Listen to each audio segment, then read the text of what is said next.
Iran US Israel की जंग की वजह से दुनिया में ऐसा ऑयल क्राइसिस आने वाला है जिसके लिए अभी ये दुनिया तैयार नहीं है।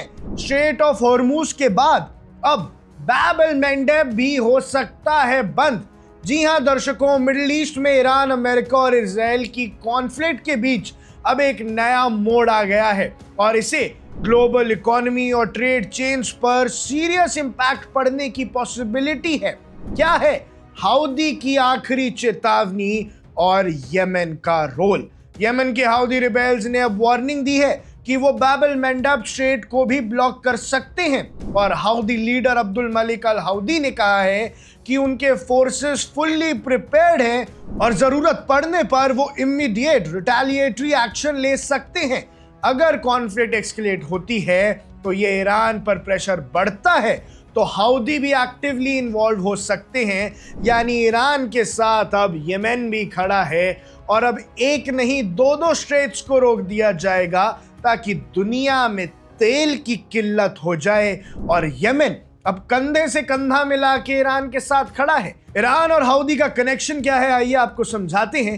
हाउदी रिबेल्स को लॉन्ग टाइम से ईरान का एलाई माना जाता है। ईरान के सपोर्टेड ग्रुप्स में लेबनान का हिजबुल्लाह, गाजा का हमास और इराक के शिया मिलिशियाज भी शामिल हैं। ये ग्रुप ईरान से पॉलिटिकल सपोर्ट, ट्रेनिंग और वेपन्स लेते हैं। एक्सपर्ट्स का कहना है कि अगर ईरान पर एक्सटर्नल प्रेशर बढ़ता है तो ये ग्रुप्स मल्टीपल फ्रंट्स पर यूएसए और इजराइल पर प्रेशर क्रिएट करने के लिए एक्टिव हो सकते हैं और आखिरकार यमन के हाउदी ने ये फैसला ले लिया है।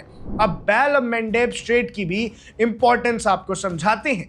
बाब एल मंडेब स्ट्रेट दुनिया के सबसे इंपॉर्टेंट मैरिटाइम रूटीन्स में से एक है।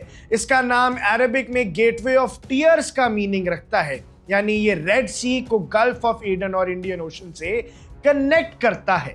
इस रूट से ग्लोबल मैरिटाइम ट्रेड का 12% और वर्ल्ड वाइड ऑयल ट्रांसपोर्ट का 10% गुजरता है। यानी 20% तेल दुनिया को मिलता है स्ट्रेट ऑफ हॉर्मूज से और 10% मिलता है यहां से। यानी अगर ये दोनों साथ आके रोक दें तो दुनिया का 30% तेल रुक जाएगा। 2023 के डाटा के मुताबिक यहां से डेली लगभग 8.5 मिलियन बैरल ऑयल्स और ह्यूज क्वांटिटी में एलएनजी ट्रांसपोर्ट हुआ था। अब इसका इंपैक्ट क्या है और ग्लोबल ट्रेड कैसे तड़फड़ाएगा? अगर बाब एल मंडेब स्ट्रेट क्लोज होता है तो शिप्स को अल्टरनेट रूट के लिए अफ्रीका के southern tip Cape of Good Hope से जाना पड़ेगा। इससे एशिया और यूरोप के बीच शिपिंग में 15 दिन एक्स्ट्रा लगेंगे और shipping cost, fuel cost, insurance cost significantly increase होंगे, जिससे ग्लोबल सप्लाई चेन्स और ट्रेड पर सीरियस प्रेशर पड़ेगा। अब पुराने अटैक्स की बात करें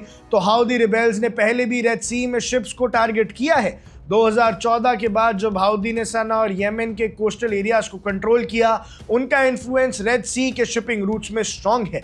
2023 में गाजा वॉर के दौरान हाउदी ने 100 से ज्यादा कमर्शियल शिप्स पर अटैक किया, जिसमें ड्रोन्स, एंटी शिप मिसाइल्स और फास्ट अटैक वेसल्स का यूज हुआ। इसी वजह से इंटरनेशनल शिपिंग कंपनीज जैसे मार्स्क और अब रूट्स एक्सट्रीमली कॉशन लेते हैं और इस रूट से ले जाने में वो ध्यान रखते हैं। लेकिन दर्शकों, अब इस वजह से energy markets, global economy, Hormoz straight पे पहले ही टेंशन के कारण प्राइस फ्लक्चुएट कर रहे हैं और अब अगर बाब एल मंडेब भी ब्लॉक होता है तो ग्लोबल एनर्जी सप्लाई और ऑयल प्राइसेस पर प्रेशर इतना तेजी से पड़ेगा कि दुनिया की इकोनॉमी संभाल नहीं पाएगी। ये situation world wide energy markets में वॉलेटिलिटी क्रिएट करेगी और इलेक्ट्रॉनिक्स, मशीनरी, फूड और कंज्यूमर गुड्स की सप्लाई डिले होगी। एक्सपर्ट्स का कहना है कि बाब एल मंडेब को टारगेट करना ईरान की मल्टी फ्रंट स्ट्रैटेजी का पार्ट हो सकता है, लेकिन स्ट्रैटेजी का पहला फेज हॉर्मोज स्ट्रेट में प्रेशर क्रिएट करना था, दूसरा फेज था इजराइल के अगेंस्ट कड़े एक्शंस और तीसरा फेज है रेड सी में कॉन्फ्लिक्ट का एस्केलेशन और इनमें से 2 तो वो कर चुके हैं और अब तीसरा बाब एल मंडेब को रोक के वो हासिल कर लेंगे। अगर बाब एल मंडेब और हॉर्मूज दोनों साइमल्टेनियसली इफेक्ट होते हैं तो ग्लोबल इकोनॉमी नहीं टिक सकती और फिर आखिरकार ट्रंप को झुकना ही पड़ेगा। रेड सी और यमन के मैरिटाइम रूटीन्स पर पूरी दुनिया की नजर टिकी है। एनर्जी और ग्लोबल ट्रेड्स की डायरेक्शन अब इन एरियाज में होने वाली डेवलपमेंट्स पर डिपेंड करेगी और अगर कॉन्फ्लिक्ट एस्केलेट होता है तो शिपिंग डिलेज होंगे, ऑयल प्राइस में सर्च आएगा और ग्लोबल सप्लाई चेन डिसरप्शन के साथ पूरी दुनिया में तेल और एलपीजी की किल्लत देखने को मिलेगी। आप देख रहे हैं वन इंडिया, मैं हूं आकर्ष कौशिक।